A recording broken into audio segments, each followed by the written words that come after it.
BJP है जिम्मेदार जोधपुर के लिए, वो आरोप लगा रहे हैं।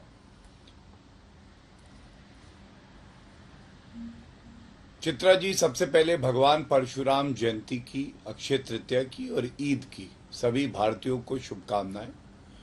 और आपने कहा नीरो की बात करी, तो ये कहना आज गलत नहीं होगा। बंसी बजा रहा था नीरो, ठुमके लगा रहा था जीरो नेपाल में।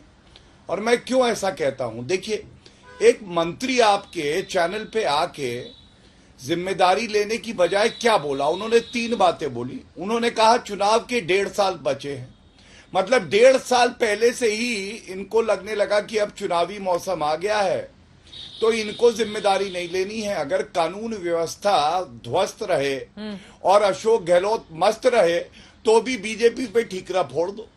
बीजेपी जिम्मेदार कैसे होगी, क्या ये आज सवाल नहीं है? कह रहे सांसद महोदय जोधपुर के भाजपा से हैं। अरे ये बताइए, कानून व्यवस्था बनाए रखना सांसद की जिम्मेदारी है या मुख्यमंत्री की, जो गृह मंत्री भी हैं? और गृह मंत्री गुलदस्ते ले रहे थे, आज बता रहे हैं, और ये बात कर रहे हैं सौहार्द की।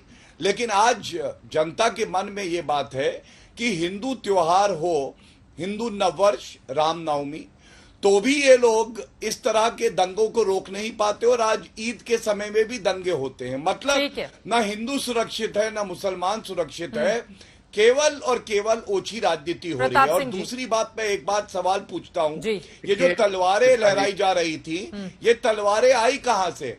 ये तलवारें जो आई हैं, इसके लिए प्रदेश सरकार जिम्मेदार है या नहीं है? और दूसरा सवाल, मतलूब अहमद 1 महीने से फरार है मंत्री जी, मतलूब अहमद पकड़ा क्यों नहीं गया? 1 महीना हो गया मंत्री जी, बताइए देश की जनता को। प्रताप सिंह जी, आप लोगों के ऊपर तुष्टीकरण के भी आरोप लग रहे हैं, और मौजूदा जो स्थिति है, चाहे रामनवमी हो, चाहे ईद हो, कोई भी त्योहार हो, आपको समझ में आ रहा है बीजेपी के ऊपर आरोप लगा देना तो बड़ा अच्छा है, लेकिन कोई भी दंगों के लिए जिम्मेदार है, उसके खिलाफ सख्त कार्रवाई करके आप बड़ा मैसेज देने की कोशिश में नाकाम साबित हो रहे हैं। इस बात का अंदाजा है क्या आपको, प्रताप सिंह जी? देखिए चित्रा जी, एक बात आप मानकर चलिए, मैंने फिर पहले कहा और अभी कह रहा हूं, मुख्यमंत्री अशोक गहलोत जी ने आज ना कोई बुके लिया, ना अपना जन्मदिन मनाया। सुबह से पुलिस के साथ पूरा मॉनिटरिंग कर रहे हैं। उनका बचपन, उनकी पैदाइश जोधपुर की है, आज उनकी भी आत्मा रो रही होगी। नो डाउट ये मामला बीजेपी कांग्रेस में बांटकर नहीं देखा जाना चाहिए। हमारी जिम्मेदारी है राजधर्म निभाने की, हम पूरा हमारा राजधर्म निभाएंगे। और आज कह रहा हूं, करौली में शांति हो गई, यहां भी शांति हो जाएगी। और किसी भी कीमत पर ये जो नारे लगाते हैं ना, खून से तिलक करेंगे, गोलियों से आरती, ऐसे वीडियो लगातार आ रहे हैं। और बैठकर प्लान करके अचानक ऐसा क्या हो गया कि वास्तविक मुद्दे तो गायब हो गए देश से। बात होने लगी लाउड स्पीकर की और बुलडोजर की। ना यहाँ पे लाउड स्पीकर का झगड़ा है, ना बुलडोजर का, ना मंदिर का, ना मस्जिद का। कांग्रेस और बीजेपी में बांटकर देश को नहीं देखा जाना चाहिए। देश तिरंगे का है, तिरंगा हमारा सबका धर्म है। यदि कोई भी गलती करता है, चाहे हिंदू हो, मुसलमान हो, उसके खिलाफ सख्त कार्रवाई करना, पुलिस वालों पर पत्थर किसने फेंके, एक तरह के पत्थर की बरामदगी वहां से कैसे होती है? सर, ये मीठी मीठी बातें करना तो बड़ा अच्छा लगता है, लेकिन अगर वहां पर इस तरह की स्थिति खराब हो गई हो, आप पीछा, और आप मुझे आज थोड़े डाउन भी लग रहे हैं, यकीनन आपके लिए मुश्किल हो रहा होगा राजस्थान में जो स्थिति है उसको डिफेंड कर पाना। मैं कुछ कहूंगा, आ रही हूँ आलोक शर्मा जी, शायद यही वजह है बचाव कर पाना मुश्किल हो रहा है, इसलिए आप रिश्ते की दुहाई दे रहे हैं कि जोधपुर से किसका क्या रिश्ता है? कांग्रेस का ही चित्रा जी लीडर बोल रहा है। आप जो ये बात कर रही हैं, ना तो मैं डाउन हूं, ना मैं घबराता हूं। दुनिया जानती है मैं क्षत्रिय राजपूत हूं, भगवान राम का वंशज, हम कछावा वंश के लोग अपने आप को मानते हैं। मेरी आदत है, मैं आपको खुल के कह रहा हूं, दंगे रोकना, सख्त से सख्त कार्रवाई करना, राजधर्म निभाना हमारी जिम्मेदारी है। तो अभी तो नाकाम हो रहे हैं, करेगी। जो तस्वीरें सामने आ रही है, बीजेपी आरोप लगा रही है कि नाकाम हो रही है सरकार। नहीं चित्रा जी, भारतीय जनता पार्टी का हक है आरोप लगाने का, वो आरोप लगाने में व्यस्त है। लेकिन बीजेपी का देश का एक भी नेता मैं 501 रुपए का इनाम दूंगा यदि महंगाई पर बोलेगा, पेट्रोल डीजल गैस सिलेंडर पर बोलेगा।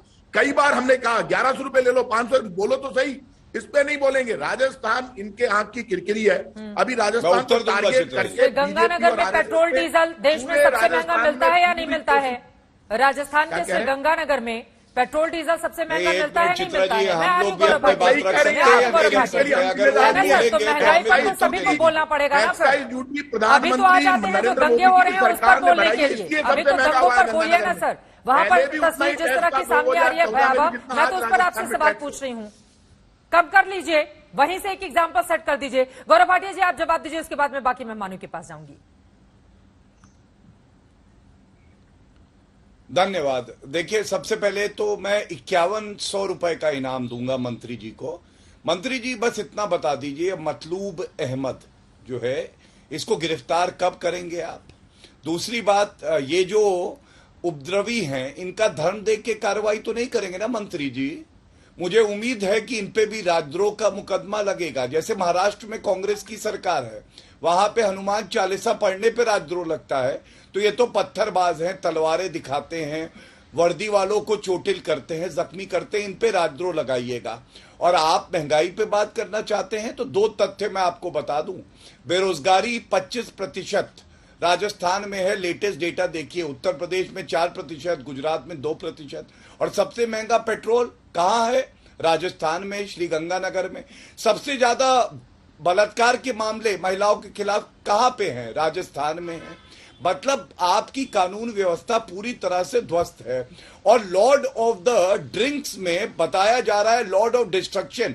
राहुल गांधी कल पहुंच गए थे, वो वहां ठुमके लगा रहे थे। आप लोगों को शर्म नहीं आती है? करौली से लेके जोधपुर तक केवल और केवल सांप्रदायिक सौहार्द बिगड़ रहा है और आपकी है सरकार कुछ नहीं कर पा रही, और लीडर जाके डांस कर रहे हैं। वो अपनी मित्र की शादी में पहुंचे हैं वहां पर। जिसकी भी शादी में गए हो उससे क्या फर्क पड़ता है? वो तो मुस्लिम पार्टी के लीडर हैं, और वो बाहर में क्या कर रहे थे? अगर मुस्लिम पार्टी के लीडर हैं, पावन दिन था ईद का, उनके लिए तुरंत क्या कर रहे थे चित्रा जी? ठीक है, ठीक है। आलोक शर्मा जी आप जवाब दीजिए। अब ब्रिजेश जी मैं फौरन आपके पास आऊंगी, और उत्तर प्रदेश की पूर्व डीजीपी भी ओपी सिंह साहब हमारे साथ जुड़ चुके हैं, सब मैं आपके पास भी लौटती हूं। लेकिन उसके पहले आलोक शर्मा जी जो आरोप लगाए हैं गौरव भाटिया जी ने, इस पर जवाब दिया। 2-3 चीजें आई। सबसे पहले तो गंगानगर और बालाघाट में क्यों महंगा पेट्रोल है शायद किसी को नहीं पता है कि ट्रांसपोर्टेशन कॉस्ट जो है वो ज्यादा है। एक डिस्ट्रिक्ट मध्य प्रदेश में है और एक गंगानगर में, वो किसी भी सरकार की कमी नहीं है। इसलिए सवाल उठाना गंगानगर और बालाघाट पे बंद कर दीजिए। दूसरा विषय, मतलूब अहमद भी गिरफ्तार आलोक शर्मा जी अब कौन सा सवाल पूछा जाएगा, कौन सा नहीं पूछा जाएगा, ये तो आप डिसाइड नहीं कर लेंगे ना? अगर देश में, एक सेकंड सर, आलोक शर्मा जी ये तो बड़ा गलत तरीका है आप लोगों का कि सवाल उठाना बंद कर ले। आप चुप होइए चाहे बोलिए, लेकिन गलत बयानी करके एंकर को चुप करवाएंगे तो आपसे पूछा नहीं जाएगा। मध्य प्रदेश और राजस्थान और कहीं पर, मैं दोनों की बात कर रही हूँ, मैं दोनों की बात कर रही हूँ। अरे मंत्री जी तो राजस्थान के हैं, तो मैं मध्य प्रदेश का सवाल पूछूं क्या उनसे? कैसी बातें करते हैं आलोक शर्मा जी आप लोग? और सवाल उठाना बंद कर दीजिए, सवाल सिखा दीजिए आप मुझे। मैं तो कह रही हूँ कि मध्य प्रदेश में है। एमपी का कोई मंत्री बैठा है क्या मेरे साथ? एमपी का कोई मंत्री बैठा है जिससे मैं बालाघाट को लेकर सवाल पूछूं? अब आप इंडियन ऑयल की वेबसाइट पढ़ लीजिएगा, दोनों का उत्तर मिल जाएगा। आज का विषय सवाल सिखाने लगते हैं ना आलोक शर्मा जी? नहीं, मैं उत्तर दे दूंगा। आज के मुद्दे पर बोलिए, इंडियन ऑयल की वेबसाइट पढ़ लीजिएगा, दोनों का उत्तर मिल जाएगा। पूछना है। मतलूब अहमद भी गिरफ्तार होगा, और राजा राम गुर्जर जो बीजेपी का लीडर है, जो उत्तर प्रदेश में छुपा हुआ है, करौली दंगों का मुखिया, वो भी गिरफ्तार होगा। आप निश्चिंत रहिए।